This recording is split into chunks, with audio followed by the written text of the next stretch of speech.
Азыр биз Швега программасынан келдик да. Мына ушул сел, суу ташкыны деп ушул Амат Аксакал бизге Швега программасына кат жазып, арыз менен кайрылгандан кийин жолдо келатып Аксакал айтып калды. Мына ушул үйлөр дагы сел коркунучунда түнү күнү уйкусу жок, көп жылдан бери ушу кооптонуп келатышат депчи. Ушул акыркы жолу сел кайсы жерге чейин келди? Сиздин үйүңүздү да каптап кеткен деп угуп атабыз.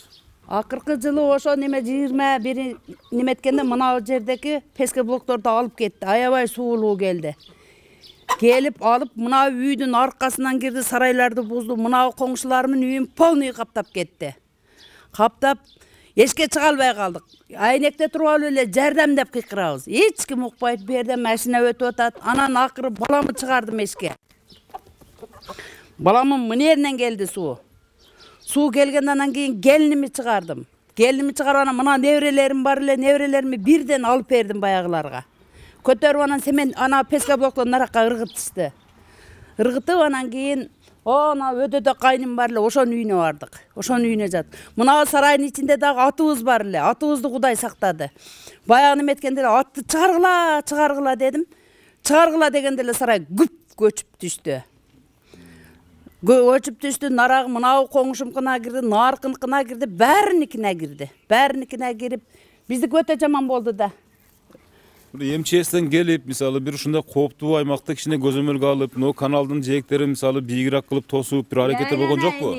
Ондой кандайакта түнү ошо сел болот дегенде келип немелери келет. Тракторлары келип, көпшү менен кичине алып коет да, анан ошо ойдон жок. Азыр 2024-жылкы селди билдиңиз да, мисалы канча адамдардын өмүрүн алып кетти дегенде, ошол жылдары дагы ушу быйыл эле деп коеюн, ушу быйыл дагы ушу кооптонуп жаттыңыздарбы? Кооптонмун. Мен больницада жаттым балам. Больницада жатканда келиндер раза жамгыр жаап, мына жерден суу ага баштаганда жамгыр төгүп, күн чаркылдап неме болгондо о кайнымкине качып барыштыр. Ошол жака качып барып неме кылыштыр. Эми азыр ар кайсы убакта күн өзгөргөндө эле ушу уйкуңуздар качат. Жок, коркобуз балам, коркобуз. Кайсы немеде келип калат, кайсы немеде алып кетет деп коркобуз. Башында болгон үчүн коркобуз. Мынаяктакыларды билбейм балам. Мен жаман корком. Түнү эшикке чыгып каналды бир сыйра карайм. Бул азыр кайсыл айыл болуп калат бул? Бул Багда Курбанова айылы болот. Урматтуу көрүүчүлөр, мына Багда Курбанова деген айыл. Бүгүн Швега программасы. Ассаламу алейкум. Биз өзү негизи мында алып караганда Куршап айылына караштуу бир башка эле айылга келип, ушу селканага берилген жер участоктор боюнча маселени козутканы кетип баратып, азыр жогоруда сөз болгондой, мына ушул айылдагы сел коркунучунда экендигин эске алуу менен бирге, мына ушул азыр энебизден интервьюну алып, андан кийин программаны баштайлы деп чечтик да.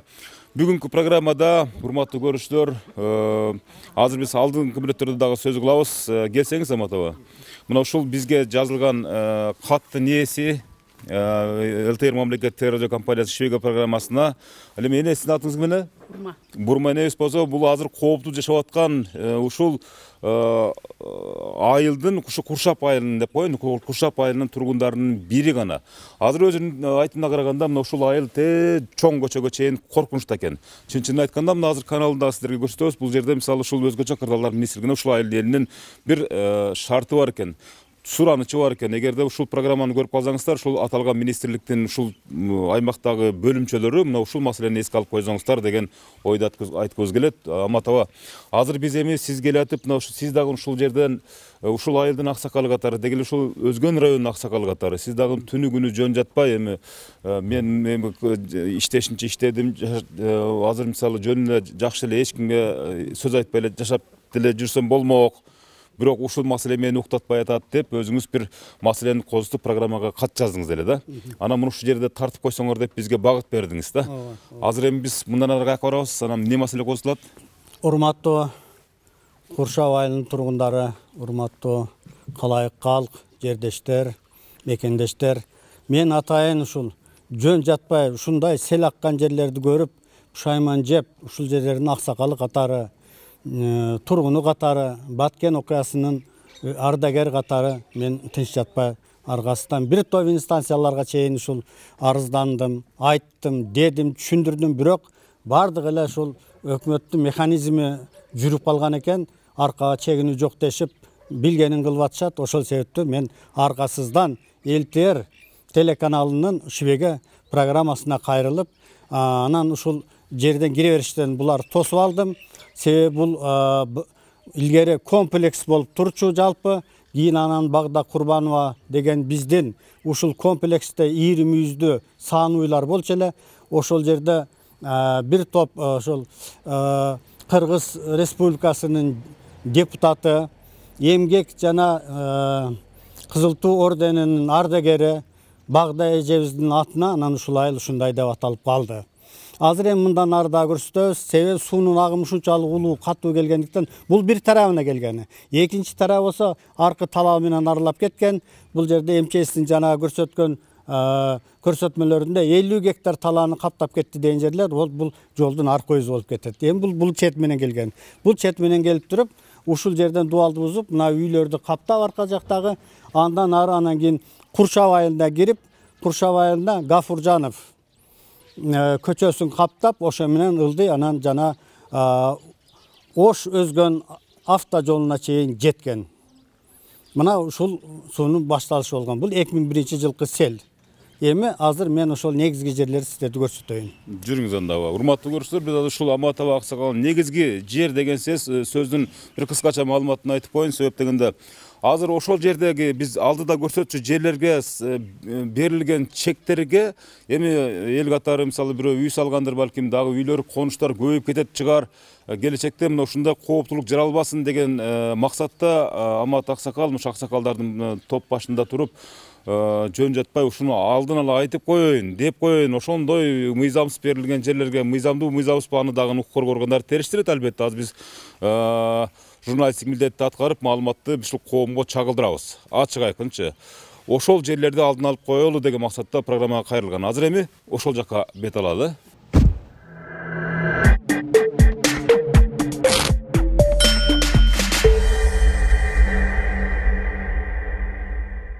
Мен эми бул жерде дагы бир айтып кете турган нерсем, мына бул жерде бул Куршап айылына кете турган суу кампасы.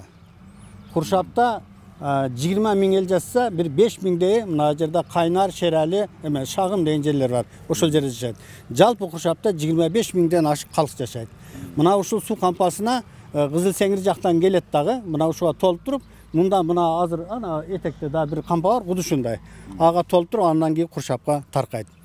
Анан бул 2019-20 жылдары Куршапка ушул фонддон жардам деп арабтар кичинекей шаарча салган.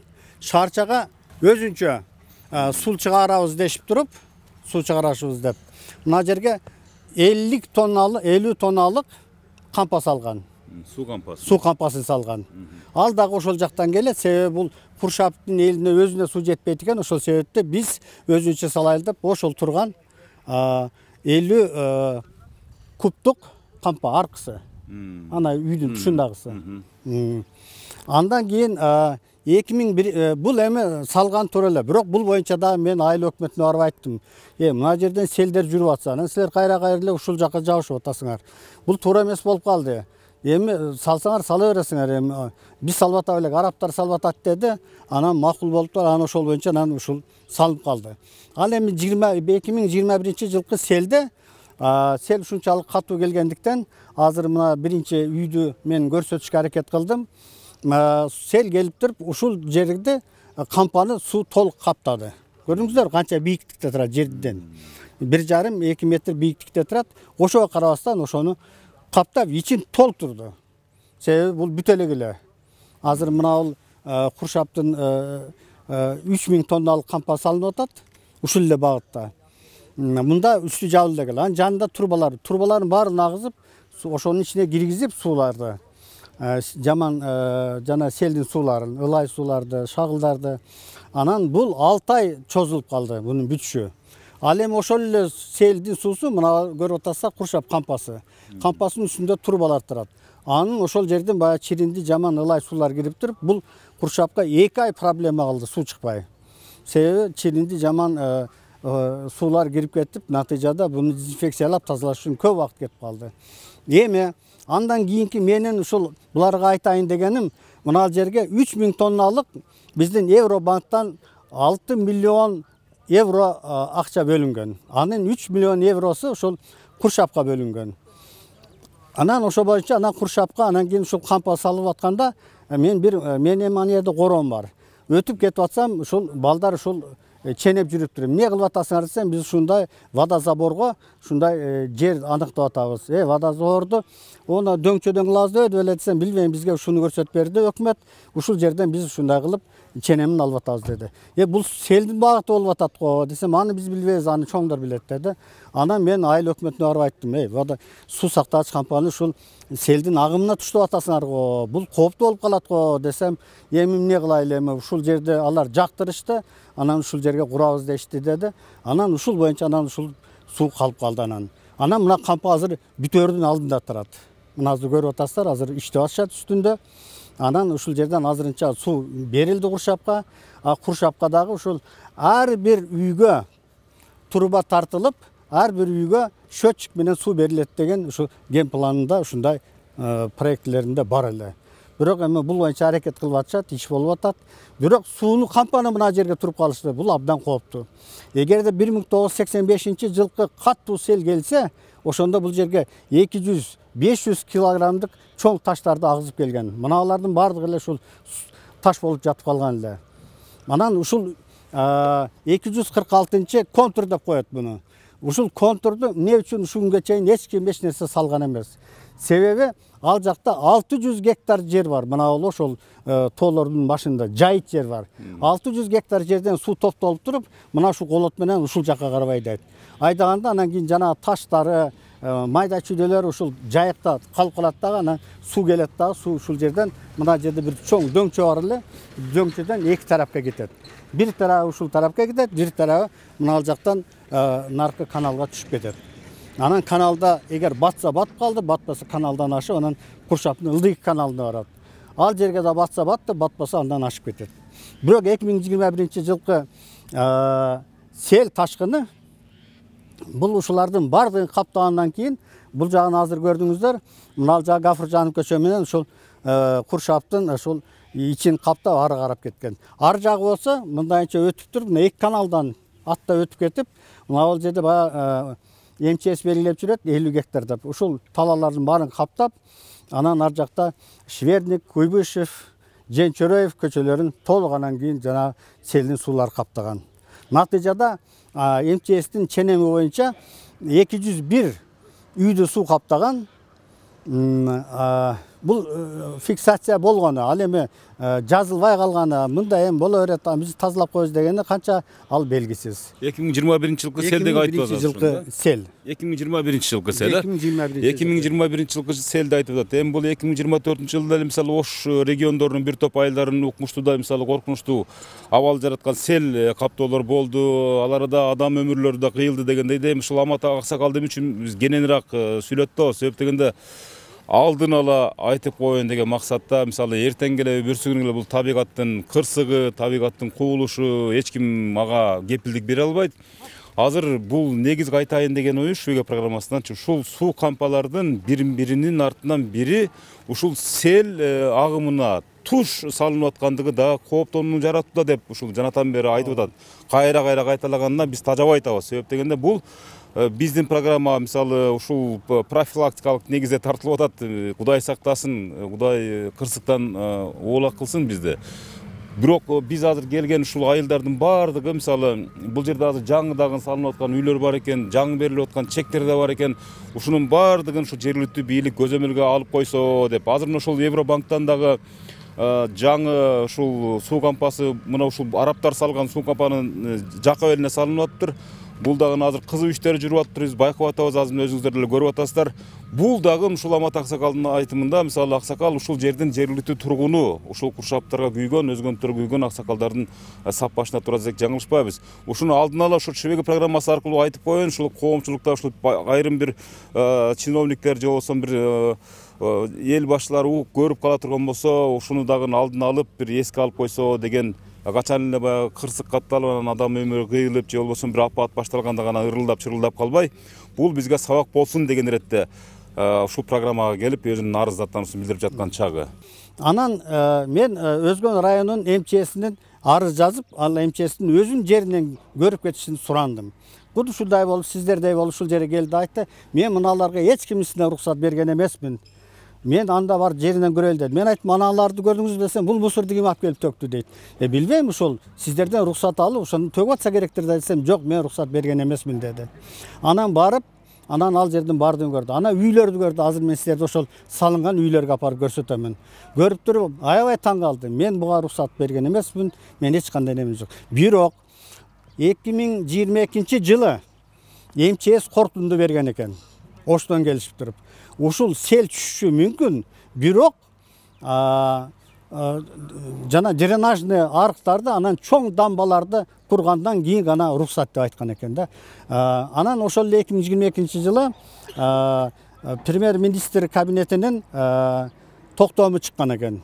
Ошол жерден жана багыттын өзгөртүү боюнча бул эми жайыт жер, мына ушунун турганы баары жайыт жер.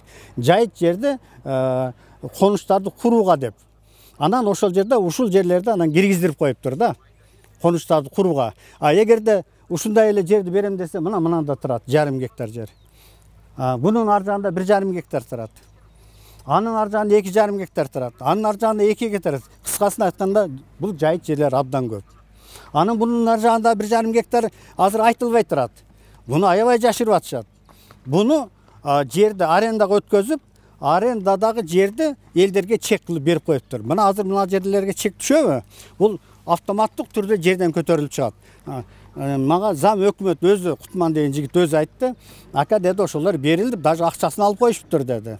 Эми буну убагында териштирүү болсо, керектир сиздердин передачаңыздардан кийин, андан кийин аны териштирсе, анан калкып чыгар деген ойдомун.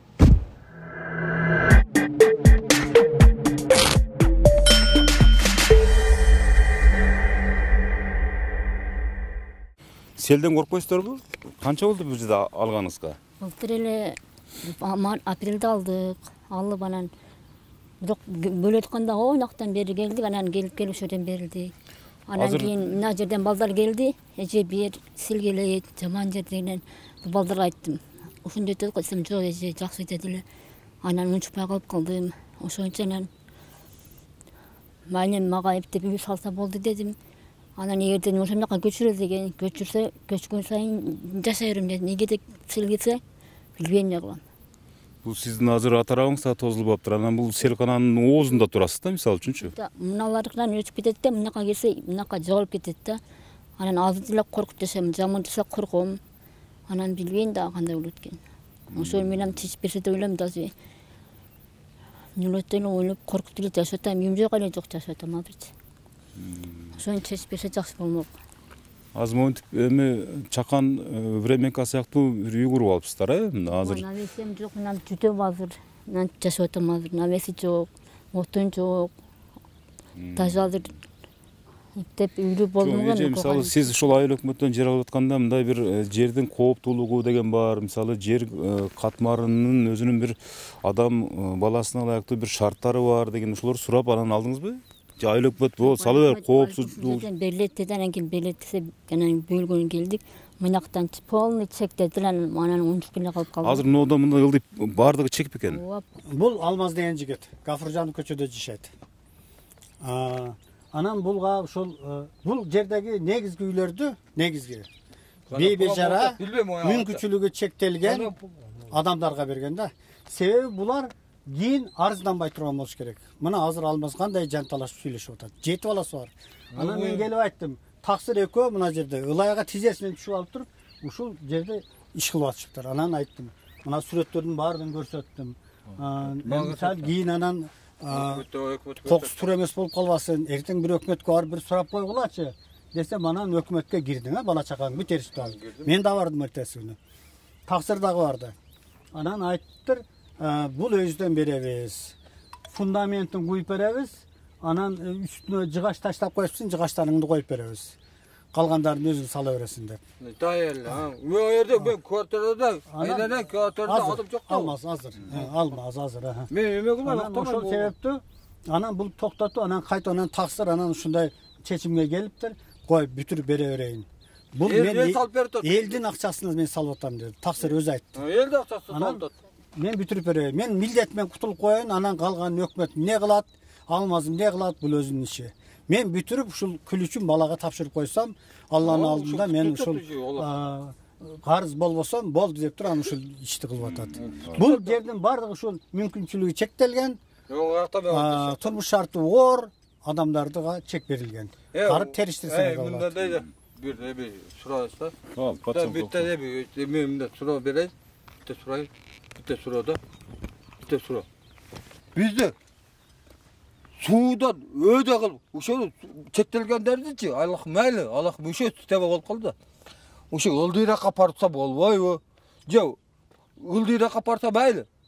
Pul var adam uşağı ıldıda çişet. Pul yok çektelgen adam öde de çişet kayrakıda. Uşağı temada turla söyledi mi?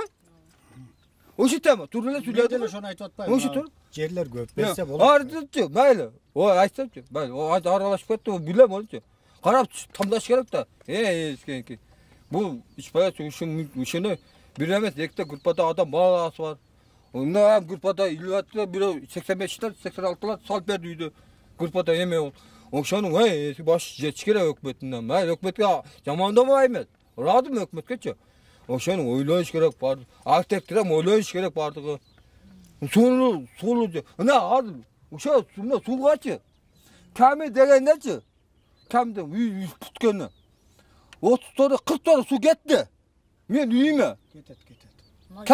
Kami degende. Oşa başı işleyiş gerek de hökmetinden. Ayişte.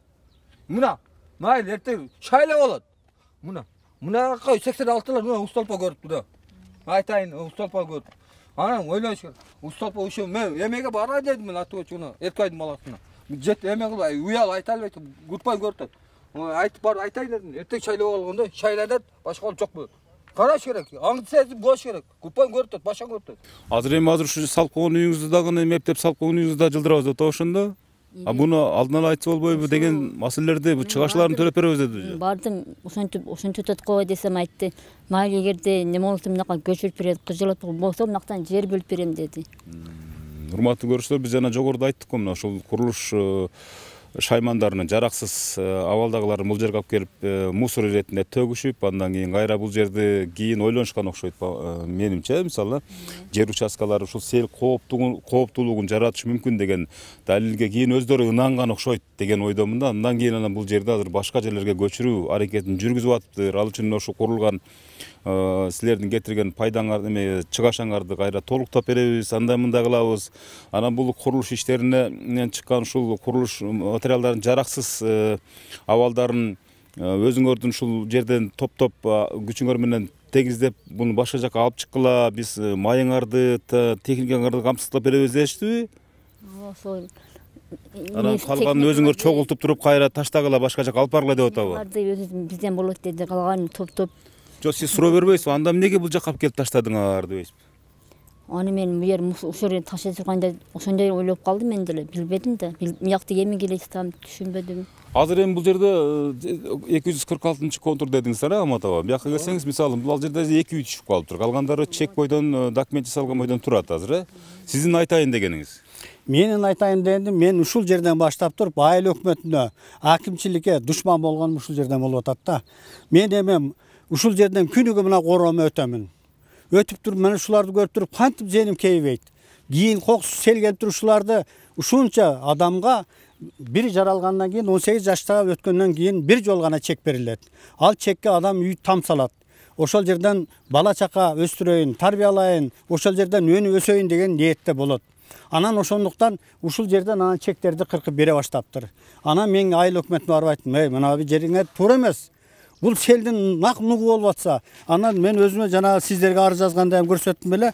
Мына ушул жана сүрөттөрүмдөн бери бардыгын мен буларга далилдеп көрсөтүп, мен буларга кандай болот, сел кайерден келет, кандай болот, ушунун бардыгын көрсөтүп, МЧСтин бүт карталарынан бери көрсөтүп, анан кийин мен буларга анан айттым.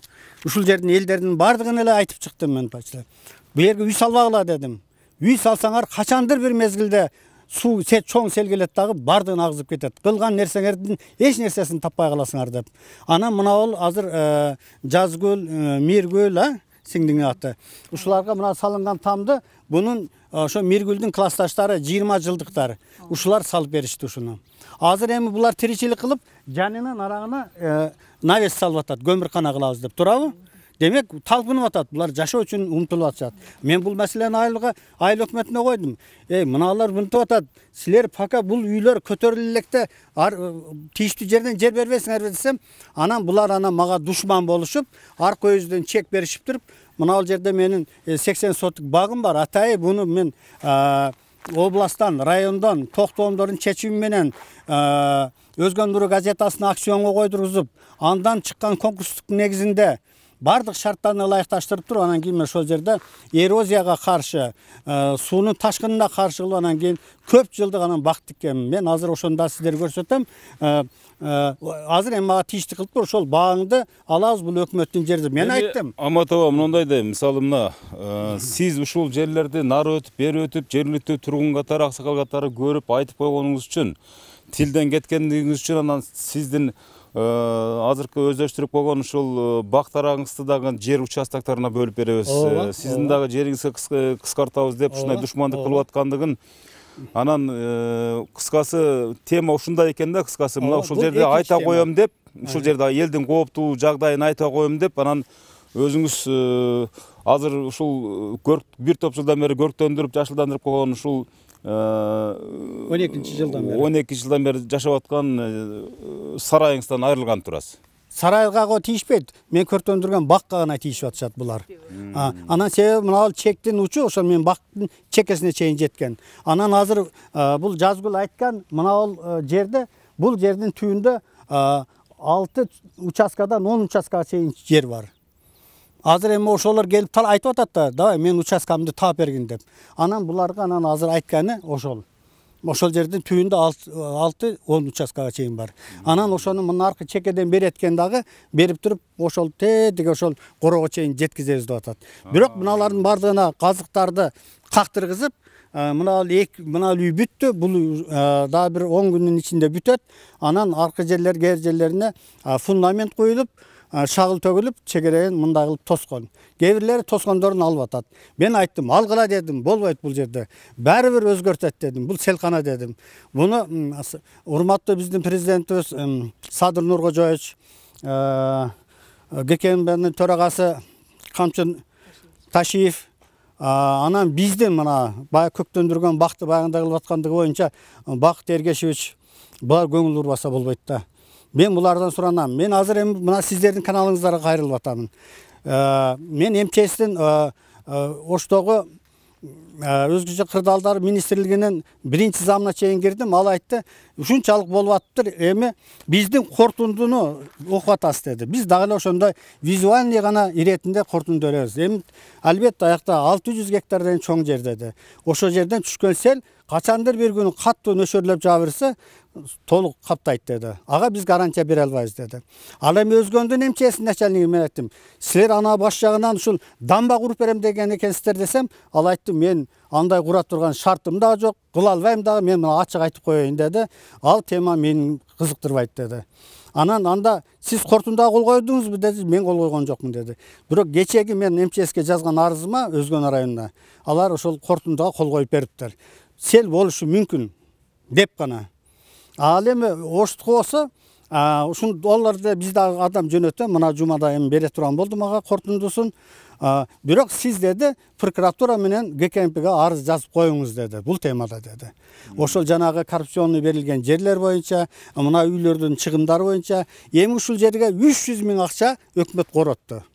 Буга генплан түздү, GPS деген бар экен, ол ченеди, башка кылды. Эми ушул багытты ошол эле мында 20 метр болсо, 50 метр ар жака ошол жерден катарылып да чек беребиз деп атышат. Азыр бул боюнча генплан азыр Ошто иштелип атат. Шашылыш түрдө кагаздар жасап атат. Мен ошого азыр айтып атам, шашылыш түрдө кагаз жасабагыла, башка жерден, башка участкадан жер бергиле деп. Бул жерден жер беришке толук мүмкүн эмес.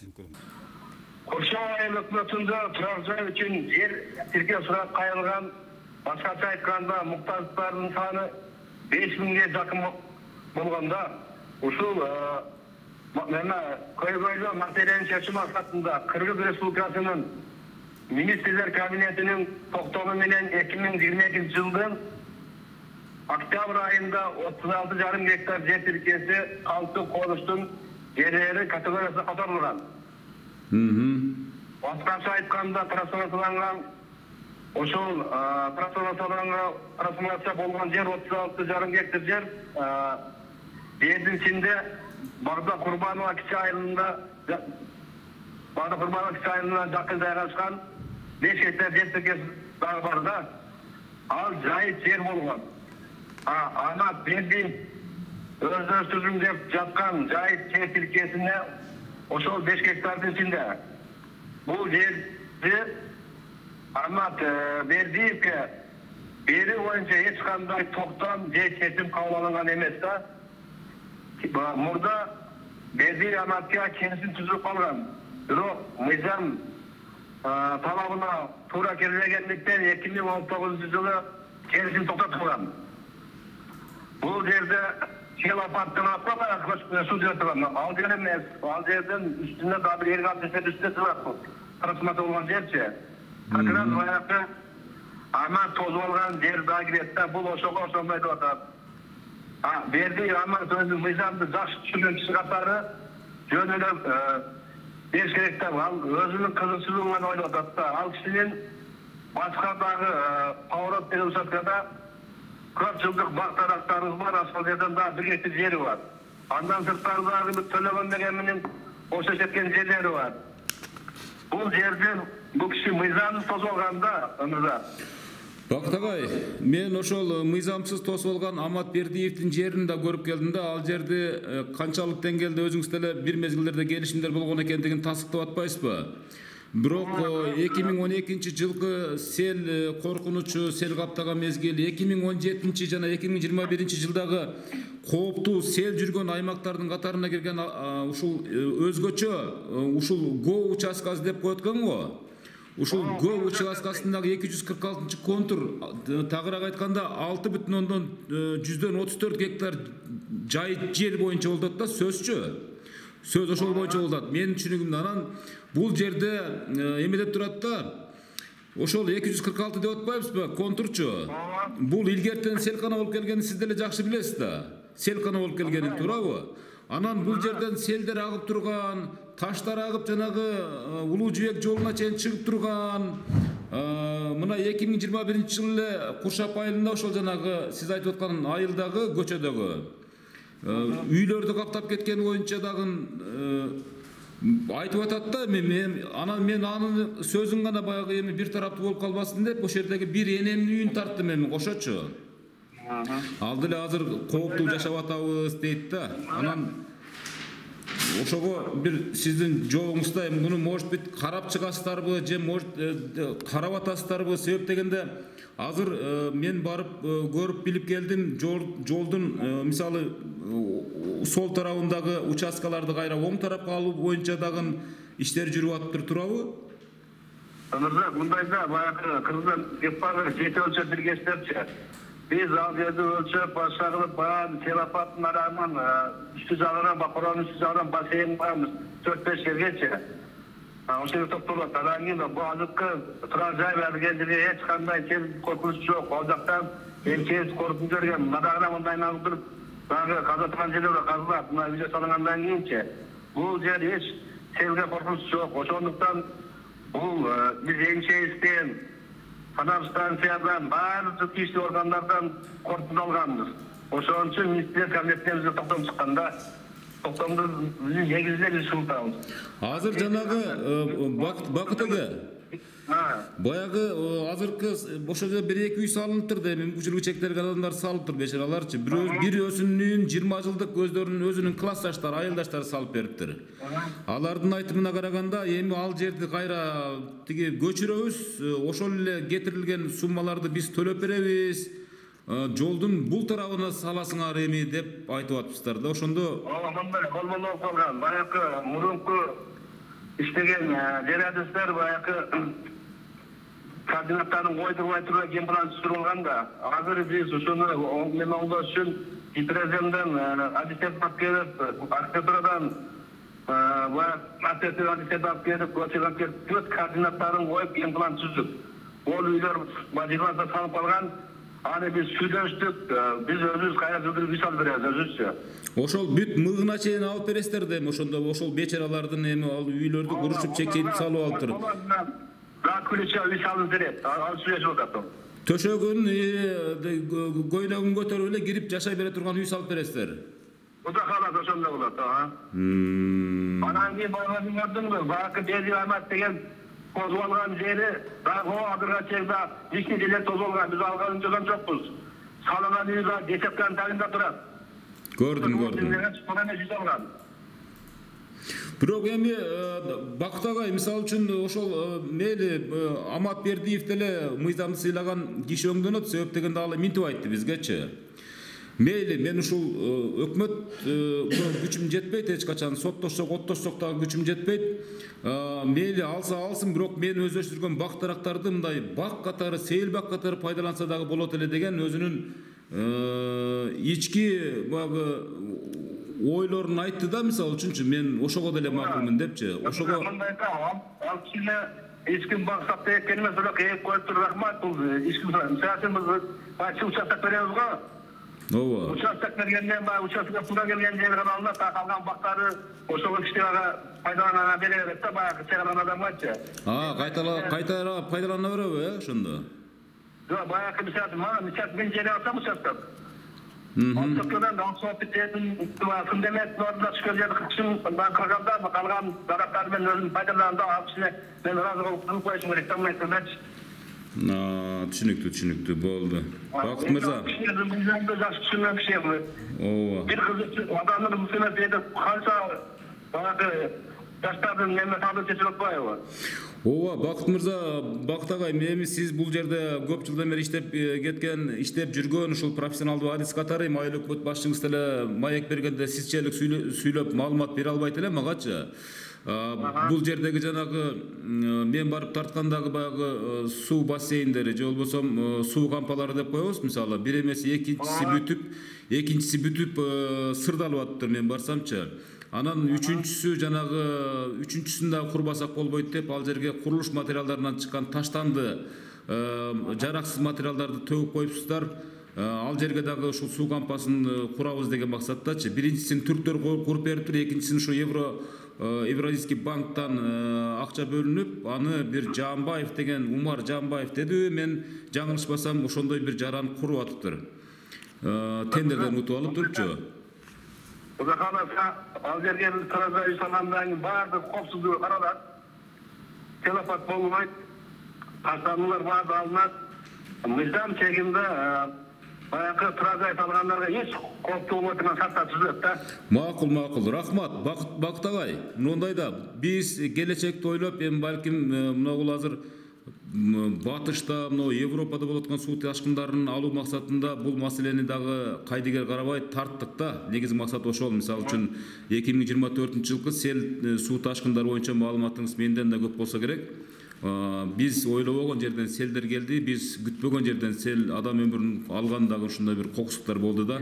Ошон үчүн тартып атканыбыз ушудан. Биз кудаласа ошонун алдын алып элге коопсуздугун карап турган иш кылабыз да. Макул, рахмат чоң агай. Убакыт бөлүп бизге маек бергениңизге чоң рахмат. Мынакей азыр Куршап айылынын жер адиси. Бакыт фамилияңыз ким эле агай? Мамат Бактыбек. Мамат Бактыбек агайдын маегине ортоктош болдук. Жакшы туруң агай. Саламаттуу болуңуз. Рахмат ага. Мен азыр бул жерге келип айтайын дегенде, мына МЧС 21-жылкы селден кийин булар коопсуздук кылабыз деп ушул ылдыйкы Куршап айылына, комплекс айылына. Анан ушундай кылып эки жерден чашка кылышкан. Мына бири чашканын бири алдында турабыз. Ушул жерде 50 кубтук бир чашка, анан артындагы дагы бир 50 кубтук дагы бир чашка.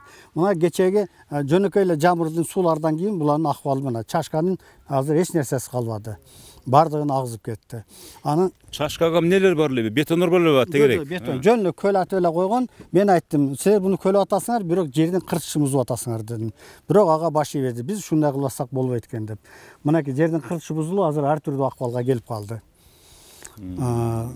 Азыр Буну эми эртең мисалы сел келсе бул жөн эле бул жерге топтолбой эле дароо эле жөн эле шырылдап кетип калат. Бул жерде топтолбой жөн эле шырылдаган чагып кетет. Анан ал жерде негеде жайылган болсо, бир тарабын аркы жак менен келет.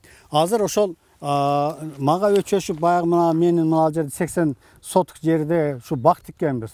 Мен ошон үчүн Төрөбаев Бакыт Эргешевичке кайрылып атканым ушул. Канчалык кыйынчылык менен бул бакты тигет. 12-жылы тиккенбиз, челектеп суу ташыганбыз. Бул жака суу маселеси өтө оор бул жерде.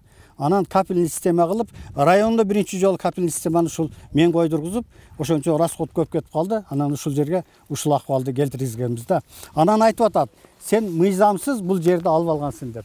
Мен мыйзамсыз бул жерди алган эмесмин. Бул жерге бергенде толук түрдө бардыгын булар камтышкан. Айыл өкмөтү мынандай токтом чыгарган. Токтом чыгарып туруп, кайтып анан бул токтомдун атмен кылышкан. Кайсы жылы? 2014-жылы токтом чыгарган. Бул жерде мына айыл өкмөтү кайрылып атат. Ушул органдардан рухсаттуу рухсат эмеспи деп. Бул жерде мисалы үчүн мынакей жазып атат бул жерде. Акбар Алиев деген башкарма, территориальное управление государственного агентства охраны деп өздөштүрүүгө болот деген. Каршы эмесмин деп мынакей кара неме менен жазып койгон. Бирок бул жерде айткан, бул ушул жер участка жайыт жердин ичинде деген. Мына ошон дагы көптөгөн неме корутундуларды алганбыз. Ушулардын баардыгын билип туруп, жайыт жер экенин билип туруп, мага эмнеге берет? Мен булардан суранган эмесмин, жалдараган эмесмин. Анан эмнеге коет? Өзгө Нур газетасында акционго. Демек, бул кандайдыр бир жакшылык ойдо болсо керектир деген ойдо болдум да, анан мен бул ушуну ушундай акыбалга келтирдим. Мынакей азыркы күндө ушул эми түшүмгө кирген малдары, жонорду мына сел келип туруп, ушул жерге жөн эле каттап өтүп кетти. Таштар калып калды, таштарын биз терип чыгарып, кайрадан айдаткызып азыр коюп койдум. Мен айттым айыл өкмөтүнө, бул жер силердин жериңер, жайыт жер. Мен алгыла дедим, бирок буну кыйбагыла. Азыр силер буну чекке берсеңер, буну ар бири келет да, кыяттагы билгенин кылат. Жада калса сиз айтып атасыз, эгер чекке дей турган болсоңор, бул жерде тийбей бак бойдон калсын дагы, анан калган аймактарын чекке берсеңер бере берле. Бул жерге канча мээнет кетти. Бул экологияга дагы абдан жакшы нерсе деп айттыңызбы? Бул бак боюнча калсын дедим. Бак болуп, эс алуучу жай болсун дедим.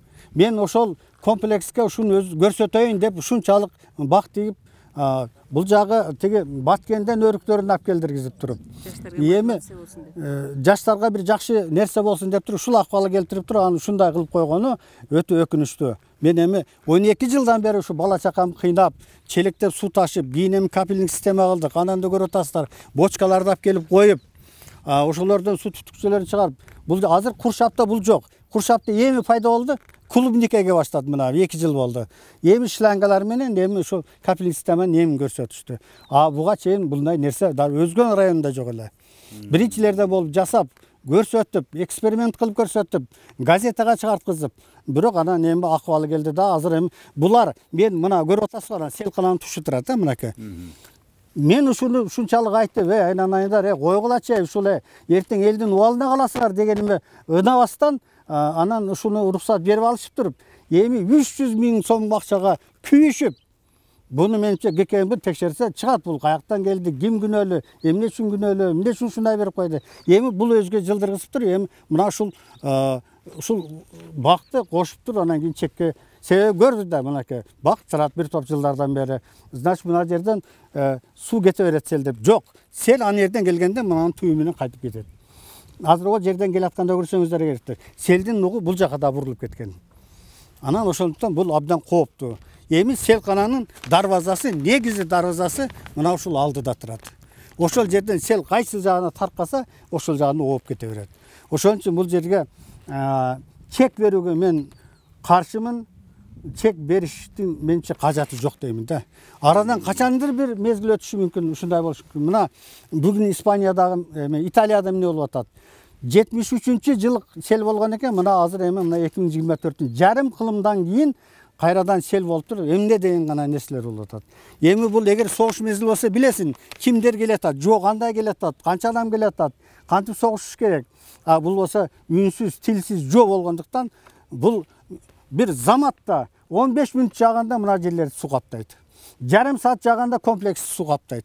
1 саат жамбыр жааганда куршаптын ичин сел каптайт. Ошондо Амат аба, мисалы ошондо азыр контурду 1000 жолу алмаштырса деле баары бир бул сел гана каптоочу аймак катары санала берет.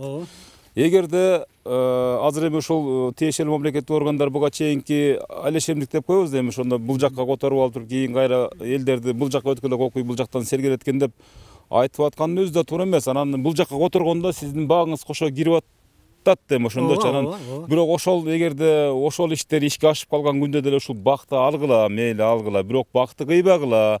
Бак парк болуп калсын, мөмөсүн берей турган маалга жетип калды. Калган аймактарын берсеңер бергиле, бирок баары бир сел кана бойдон кала берет деп сиз айтып атасыз. Мен ошону айтып атам. Биз деле көрүп турабыз, урматтуу көрүүчүлөр, азыр мына өзүңүздөргө деле көрсөтөбүз. Могу 2 чашка деп коет экен, бул аксакалды мага берген маалыматына караганда, ушул 2 суу сел ташкыны келип топтолуп, ошол суу сел ташкынынын агымын же болбосо күчүн жоготуучу касиетке ээ өзүнчө бир ямалар экен да, аңдар экен да. Мисалы үчүн ушул дагы кечеги 2024-жылкы болгон селде бир аз сел агып келтирип эле ал курган 2 чашканы тең агызып кетти дейт. Абалы ушул дейт. Негизги айта турган нерсе ушул. Мен бул жактан сел келет, сел эми мен бул жакка барам деп айтпайт да дейт. Эми эртеңки бүрсү күнү биз жада калса өзүбүз курган ушул мурда союз убактан калган сарайларыбыз да кооптуу деп эсептейбиз дейт. Ошон үчүн негизинен алып караганда мындан башка дагы бир аз арыраак ылдыйраак жактарда да жакшынакай жерлер бар дейт. Ошол жактардан элге ыңгайлаштырып берсе болот эле деген өзүнүн сөзүн айтып атат. Туурабы? Туура. Ошол жерлерди тартып келатабыз да. Ал жерге МЧС өзү негизи корутундуна да ушул жерлерге үй салына берсин деп бербеген экен. Үй турак жай салууга мындай бир болот деген эле чечим кылбаган экен. Бирок азыр деле мына акыркы корутундусунда күтүп атыптыр. Кудай буйрса оштон келип калат экен.